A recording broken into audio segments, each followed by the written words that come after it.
मैं तो फिर यही करता रहूँगा कि लोगों को अपनी ज़बान से सलाम सलाम करता रहूँगा, और सबसे ज़्यादा तकलीफ़ पहुँचाने वाला भी मैं ही हूँगा। मेरे हाथों से, मेरी ज़बान से लोगों की ज़िंदगी अजीरन भी होती रहेगी, और मेरी ज़बानों से उनको बार बार सलाम अलैकुम की सदाएँ भी बुलंद करता रहूँगा।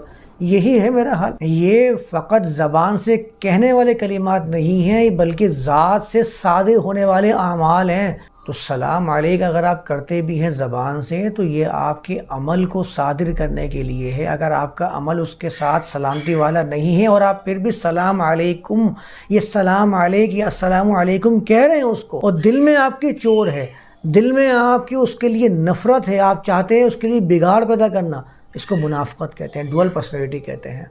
दिल में कुछ है, ज़ाहिर कुछ कर रहे हैं, उसको कज़िब बयानी कहते हैं। अगर ये कज़िब बयानी नहीं तो फिर कज़िब बयानी क्या है? अगर ये मुनाफ़क़त नहीं है तो मुनाफ़क़त मुझे समझाएं किसे कहा जाता है।